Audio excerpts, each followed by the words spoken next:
1922, the Great War was supposed to be over. The newspapers, once filled with stories of trenches and battles, now talked about politics, rebuilding, and a hopeful future. To the outside world, World War I was becoming a chapter in a history book. But for millions of people, it was still a living, breathing presence, shaping their lives every single day. 1922 was the year the world tried to forget, but forgetting was impossible. Across Europe, the physical scars of the war were still raw. In France and Belgium, vast areas remained a haunting landscape of ruined villages and shattered fields. Some towns were slowly being rebuilt, but others were just empty shells, their names now found only on maps and memorials. The land itself held its breath. Farmers plowing their fields would still unearth unexploded shells, grim reminders that the war refused to stay buried. For the veterans, 1922 was a year of quiet, desperate struggle. The initial excitement of homecoming had long since vanished. Now, these former soldiers faced a different kind of enemy: loneliness, trauma, and the crushing sense of being forgotten. During the war, they were heroes, essential to the nation's survival. In peace, many felt useless. Jobs were scarce. Physical wounds limited what they could do, but it was the mental wounds that were the most invisible and misunderstood. Men who had survived gas attacks, relentless bombardments, and brutal hand-to-hand combat now found themselves struggling in silence. The noise of a crowded street could feel like an ambush. A sudden loud bang could trigger sheer panic, yet society expected them to be grateful, calm, and productive. There was little patience for pain that no one could see.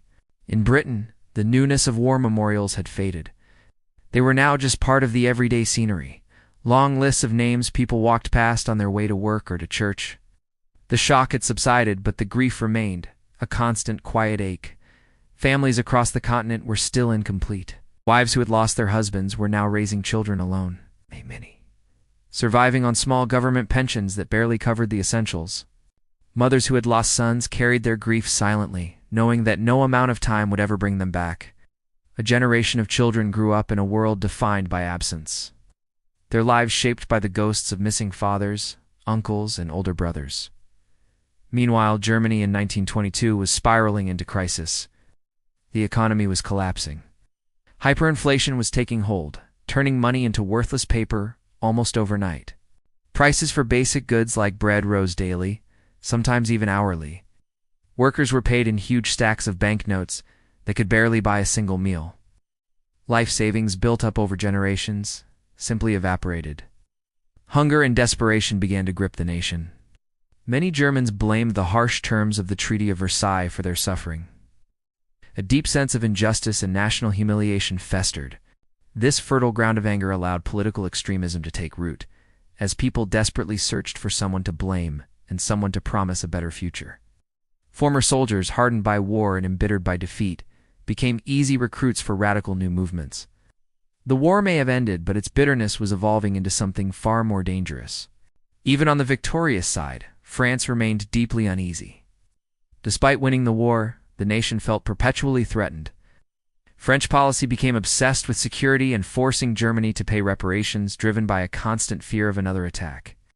Huge parts of the country were still struggling to recover, both economically and physically. The immense cost of rebuilding strained national resources. And everywhere, veterans with severe disabilities filled hospitals and city streets, living reminders of the brutal price of their victory. Further east, the map of Europe was still in flux. The collapse of the old Austro-Hungarian, Russian, and Ottoman empires had created a host of new nations, but their borders were fragile and fiercely contested. Ethnic tensions frequently exploded into violence and unrest. In some regions, civil wars and uprisings continued to rage, proving that the peace treaty signed in Paris had created a peace that was incomplete and dangerously fragile. The world spoke of peace, but it lived in a state of constant simmering uncertainty. In the halls of power, diplomacy tried to mend what war had broken. International conferences were held. New agreements were signed. World leaders spoke eloquently about cooperation and stability. The newly formed League of Nations offered a glimmer of hope that dialogue could finally replace violence as a way to solve disputes. Yet underneath it all, many people sensed the truth. The wounds of the war were far too deep. They had not healed nearly enough for a real, lasting peace to take hold. This profound disillusionment was reflected in the culture of the time. The writers and artists of the post-war generation relentlessly challenged old ideas. Their work was filled with themes of loss, emptiness, and the futility of it all. The romantic, noble image of war had been shattered forever. Battle was no longer seen as a glorious adventure, but as a senseless, destructive force that devoured humanity. This seismic shift in thinking changed society. People began to question authority more openly. Traditional values were put on trial. The world of 1922 was more skeptical, more fragile, far less certain than the one that had confidently marched into war in 1914. And yet life went on. People fell in love and got married. Children were born. Cities slowly, cautiously, returned to their normal rhythms. Cafes were full again. Music and the magic of the cinema offered a temporary escape from a harsh reality. Laughter returned, though it was often tinged with a deep underlying sadness. Humanity showed its incredible resilience, its ability to endure and rebuild, even when so deeply wounded. For many veterans, the only true comfort was found in each other. They formed support organizations, shared their stories, and gathered to remember their fallen comrades. In these circles, they didn't need to explain their nightmares or their silences. It all seemed the same hell, and they understood. 1922 stands as a crucial turning point in history. It was a moment when the world had a choice. It could choose the difficult path of understanding and reconciliation, or it could allow the poison of anger and fear to grow unchecked. The lessons of the Great War were written clearly in blood and ruin for all to see. The only question was whether humanity would bother to read them.